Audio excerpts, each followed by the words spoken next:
Governor, will you release your income tax records? Time will tell. The Obama campaign focuses their attacks, challenging Mitt Romney's wealth and penchant for secrecy. The nation will understand, if it doesn't already, that there's a choice between two futures. Also today, charge votes coming up in the House of Representatives, new campaign finance numbers, and a rising Twitter star you should be following. I certainly am not, one to be big on the pleasantries. I usually get straight to the point. I'm Megan Lieberman for the New York Times. Yesterday, President Obama called for a one-year extension of the Bush-era tax cuts for those making less than $250,000 a year. I'm joined now by national political correspondent Jim Rutenberg to discuss what's behind the move. So Jim, obviously passing just an extension of some of the Bush-era tax cuts is not going to happen in Washington now. So is this just a tactic by the Obama campaign to keep pegging Mitt Romney as the 1%er who's out for the 1%? Yeah, it's a little bit like Groundhog Day, right? So, boy, this Indeed is familiar. It is, yes. Actually, yeah, it's definitely a tactic. It is definitely what you just suggested. However, I mean, we do have to say Obama does believe this. He's been fighting for this for a long time, but he knows this is a complete non-starter. So, yes, purely That's what it is political. right now. Now, obviously, this is also part of a larger push that's happened in the last few days when there's been all of this discussion of like mass coordinated Democratic effort to keep talking about Mitt Romney's offshore accounts. Now, what's the strategy there? Is that just that nothing says out-of-touch rich guy like Swiss bank account? Well, there's that. I mean, but really, obviously, they're going for something that's a little broader than that. This is like a four-pronged deal for them. So, yes, they get the he's out-of-touch rich guy. There's also a fairness thing they're going for here. He has the fancy accountants who can find him loopholes overseas. There's even a kind of patriotism issue that they seem to be trying to play with. He speaks French. He speaks French. They better, they have to watch that themselves. Right. But anyway, so they're definitely going for like a triple bank shot with this one, or quadruple. Now, this also has looped back to being about Mitt Romney's reluctance to release more than 1 year of his tax returns, or a year in a statement about his tax returns. Right. And in fact, the Obama campaign released a video today talking about that. So let's take a quick listen to that. Great. Should he release the tax returns? I would. This comes from Romney spokesman Kevin Madden, who says, quote, he hasn't paid a penny less in taxes by virtue of where these funds are domiciled, talking about his Bermuda and Cayman Islands accounts. His liability is exactly the same as if he held the fund investments directly in the U.S. So, Jim, when even some Republicans like Haley Barbour are suggesting that Mitt Romney needs to release his tax returns, or ought to, does he have to at some point? Do you think he has to at some point? Well, first of all, I wonder if there's a siren in their campaign office that says, undisciplined surrogate alert. Whoop, whoop. But I do think that usually I think both campaigns ought to have that, by the way. Absolutely. Yeah.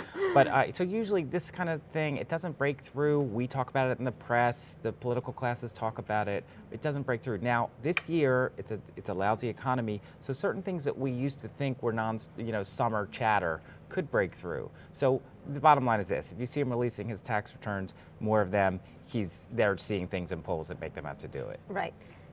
Now, is the Obama campaign worried that they could overplay their hand here? That not only could this narrative just wear out by election day, people are like, yes, Swiss bank account, but also there could be a sort of backlash where people could feel like they're overplaying this class warfare thing. Well, they always have to watch it. I mean, they're not even shying away from the class warfare moniker as it is, right? But I think they're obviously studying everything they do, right? They're polling everything. So likewise, you'll see them pull back if they've decided they've gone too far, but they're trying to follow a very careful plan. Now, whether it works in the end, we'll see, but because this race remains super deadlocked. So I don't know how much this all will matter in the end, but in the margins, they obviously think it does. Thanks, Jim. Thanks. In the coming weeks, Republicans in the House of Representatives will hold a series of charged votes, including one on Wednesday to repeal Obama's health care bill. Congressional correspondent Jonathan Weissman talked with Congressman Tom Price, a House Republican leader, about their strategy. This will be the 30th vote to repeal or partially repeal the president's health care law. What do you hope to get out of it this time? We need to be able to say now, again and again, is to the American people, there's a contrast. There's a difference between what we would do in the area of health care and what the president believes ought to be done. They believe that Washington knows best. that it ought to rule the day, that it ought to make these decisions. We believe that those decisions ought to be between patients and families and doctors. Now, Dr. Rice, we know that you have had some ideas and actually legislation out there to repeal and replace the healthcare law. But when are we going to see that legislation, a Republican alternative, actually before the House being debated and eventually voted on? When we are able to move forward with a repeal, it's important then to move in a rational, methodical, positive, deliberative way, bipartisan way, something that would be new here in Washington, to let the committees act. Do you think that would be sometime next year? Give me some kind of planning range. There's no reason for us to debate a bill that is our proposal for health care and pass it on to Harry Reid knowing that he's not going to do anything with it at all or treat it even with the integrity that it deserves. So we need an election. We're moving up towards the August recess. This month, the House will be taking votes on health care. It will be also taking votes on the defense policy bill. It will also be taking votes on what to do with the expiring tax cuts of 2001 and 2003. Is there a pattern here? What is the Republican leadership trying to do with these series of votes going into election season? We remain the minority party here in Washington.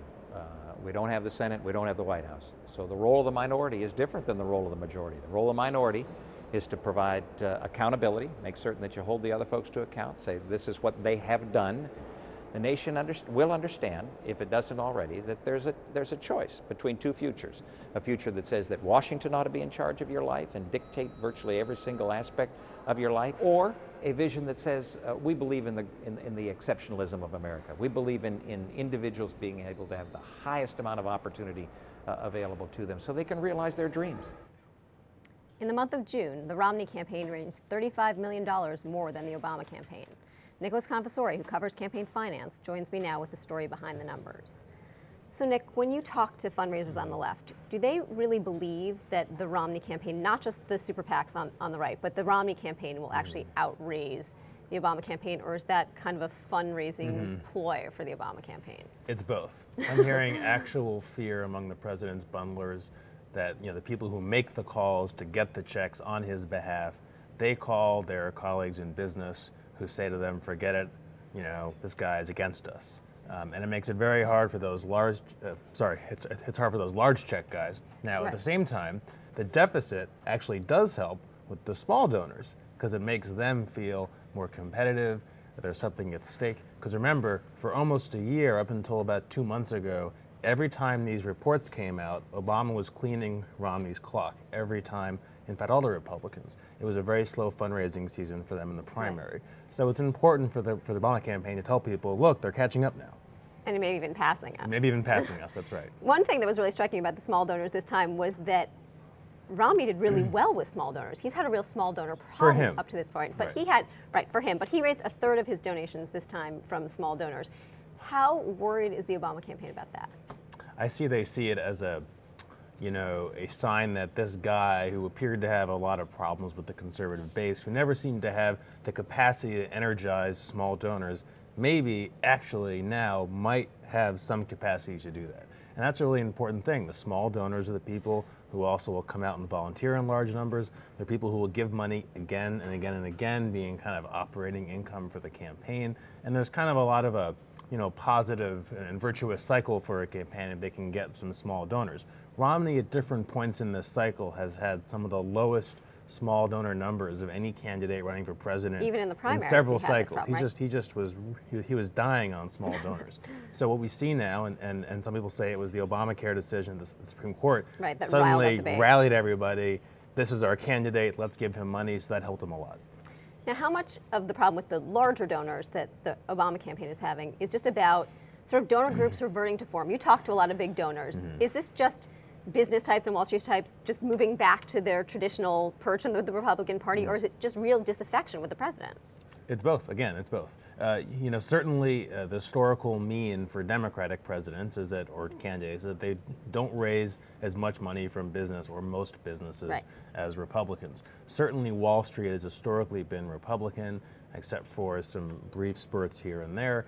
2008, when Obama was elected the first time, was a real aberration. He was raising money hand over fist There was a lot of exhaustion with the Bush years, and there were a lot of finance guys in New York and Chicago and Los Angeles and San Francisco or wherever who are willing to kind of give him a chance. That money is now all going to Mitt Romney. It's not going to Obama in quite the same proportion as it might have a couple of years ago. Now, in the meantime, the president is really doing as much as he seemed to be able to on the fundraising level. He's kept up an incredibly aggressive fundraising schedule this season, hasn't he? He's had 174 events since last Don't spring leave out when that he 30, formally declared. Now, is that a lot? It's a heck of a lot more than George W. Bush did when he was president. Of course, when he was president, he was raising money in an up economy, and people would talk about how much fun it was to raise money, how easy it was. Right. For Obama, he's raising money in a down economy, and there's a real toxic atmosphere, for better or for worse, around him in the business community, or at least some parts of the business community. It does make it harder for everyone to raise money. It's not as easy as it was in 2008. What you hear about in 2008 was that it would just come in sort of almost unasked for, and you could just sort of raise your hand and people would send you checks. Now, you can imagine being a guy at a hedge fund who's an Obama supporter, and you're trying to go to your colleagues at the hedge fund and you say, can you give me a check? What's the answer going to be? Good luck with that. Yeah. Is there any way for the Obama campaign to make an advantage of a disadvantage here, to sort of connect Mitt Romney's success with big donors as, again, a way of connecting him to this kind of narrative that he's just a wealthy guy who's out for the wealthy? Absolutely. In many ways. First, they can point to, and they have, his problems with small donors over the course of the cycle. Two, they can emphasize with their own small donors, which are about half or more of their total money. They can emphasize that we need you guys, our campaign depends on you, because increasingly it really does depend on them. So that can be a virtue for them. And of course, both candidates are raising lots and lots of money from very rich people in big fancy homes. It just so happens that when Mitt Romney went out to the Hamptons, he did it at 3 very fancy homes, and that got a lot of press attention. It is significant and not accidental that President Obama has not made the traditional summer fundraising pilgrimage to the Hamptons that Democratic president probably would normally do. He's not going because he wants to be able to play up that disparity and sort of do his fundraising in cordoned off townhouses and mansions that aren't, close to public streets and that kind of thing. Thanks, Nick. Anytime. This election year, new voices on Twitter may affect the debate as much as some better-known pundits. Ben Smith, editor-in-chief of BuzzFeed.com, recently sat down with one of those rising voices. He sent us this report.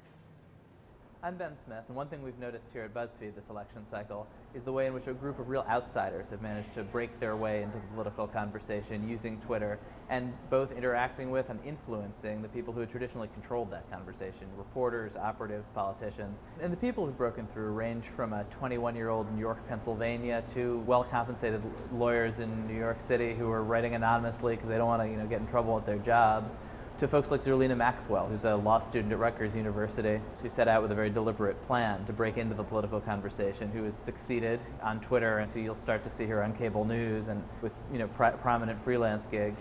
And she came into BuzzFeed today, and the first thing I asked her was how she did break through. Essentially, I worked on the Obama campaign in 2008, and I was a field organizer. So I was like right at the bottom. It was not glamorous. I was sleeping under my desk, everything, that whole, normal field organizer life. And I moved back to New Jersey after we won in 2008, and I was like, how can I continue to be a part of this political engagement? I mean, how can I keep staying involved? And essentially, blogging was the way I was going to do that. And obviously, the natural progression from writing on a blog to moving to write on Twitter is very much the same. You're just sort of breaking your little blog posts into little pieces. And so I just started tweeting. Did you ever, was there a moment when you felt like you broke through, where there's something like, oh my God, this got so many retweets, or like this person retweeted it, or When I knew that I probably was breaking through was when I got a direct message from a CNN producer based on something that I was tweeting to write an op-ed. They were like, we want you to make this into an op-ed, and it really was just What was it? It was Cornel West, pretty much saying some very negative things about Melissa Harris Perry, and essentially I disagreed. And so I sort of went on a little rant, I would call it, and they, DM me, we would like you to write a full op-ed about this. And so that's really how I've been able to fight my way in. It was a conscious effort. It wasn't an accident. I made a strategic choice that I'm going to follow these specific people.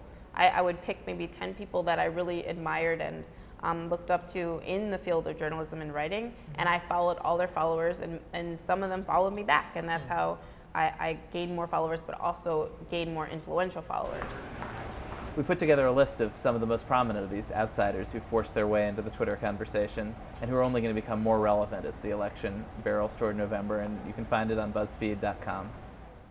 That's all for today. Stay with us online for more on Campaign 2012. I'm Megan Lieberman.